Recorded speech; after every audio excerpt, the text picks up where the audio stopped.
Hello my dear students, today we will see the second lecture of data structure through the online video. So let us discuss the difference between linear and non-linear data structure. In linear data structure, every atom is related to its previous and next time, whereas in non-linear data structure, every atom is attached with many other atoms. In linear data structure, data is arranged in linear sequence, whereas in non-linear data structure, data is not arranged in a sequence. In linear data structure, data atoms can be traversed in a single run, and in non-linear data structure, data cannot be traversed in a single run. The examples of linear data structures: array, stacks, linked lists, queues, and non-linear data structure examples are tree and the graph. The linear data structure implementation is easy, but the non-linear data structure implementation is difficult. Now let us see the various operations on the data structures. Design of efficient data structure must take operations to be performed on the data structures into account. The most commonly used operations on data structures are broadly categorized into following types. First is create. The create operation results in reserving memory for program elements. This can be done by declaration statement. Creation of data structure may take place either during compile time or runtime. For example, malloc function of C language is used for creation. Destroy function. Destroy operation destroys memory space allocated for specified data structure. Free statement, free command is a free function of C language is used to destroy the data structure. Third is selection. Selection operation deals with accessing a particular data within a data structure. Fourth is updation. It requires or it updates or modifies the data in the data structure. Next is searching. It finds the presence of desired data atom in the list of data atoms. It may also find the locations of all elements that satisfy certain conditions. Next operation is sorting. Sorting is a process of arranging all data atoms in a data structure in a particular order. Say for example, either in ascending order or in descending order. Then merging. Merging is the process of combining the data atoms of two different sorted lists into a single sorted list. Then splitting. Splitting is a process of partitioning single list to multiple lists. Then traversal. Traversal is a process of visiting each and every node of a list in systematic manner. Let us see the time and space analysis of algorithms. The algorithm, it is an essential aspect to data structures. Then data structures are implemented using algorithms. An algorithm is a procedure that you can write as a C function or program or any other language. Similarly, an algorithm states explicitly how the data will be manipulated.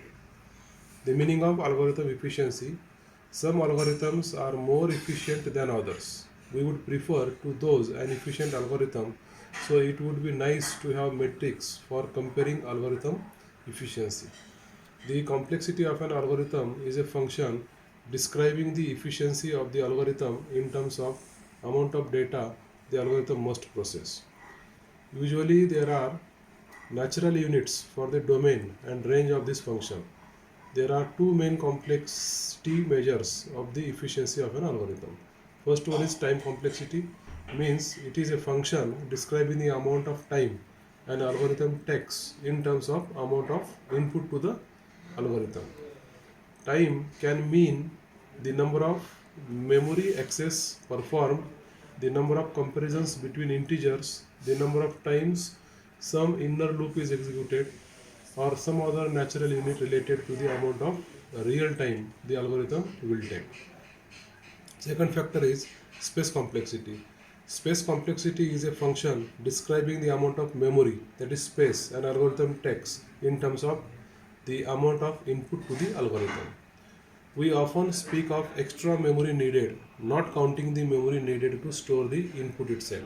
Again, we use natural but fixed length units to measure this. we can use bytes, but it's easier to use, say, number of integers used, number of fixed size structures, etc. In the end, the function we come up with will be independent of the actual number of bytes needed to represent the unit. Space complexity is sometimes ignored because the space used is minimal and are obvious, but sometimes it becomes an issue as time. Wo- Now let us see worst case analysis. In the worst case analysis, we calculate of upper bound on running time of an algorithm. We must know the case that causes maximum number of operations to be executed. For linear search, the worst case happens when the element to be searched is not present in the array. When x is not present, the search function compares it with all the elements of the array one by one. Therefore, the worst case time complexity of linear search would be average case analysis. In average case analysis, we take all possible inputs and calculate computing time for all of the inputs. Sum all the calculated values and divide the sum by total number of inputs. We must know or predict distribution of cases. For the linear search problem, let us assume that all cases are uniformly distributed. So we sum all the cases and divide the sum by n plus 1. And third one, best case analysis. In the best case analysis, we calculate lower bound on running time of an algorithm. We must know the case that causes minimum number of operations to be executed. In the linear search problem, the best case occurs when x is present in the first location. The number of operations in worst case is constant, non-dependent on n, not dependent on n. So the time complexity is the best case would be.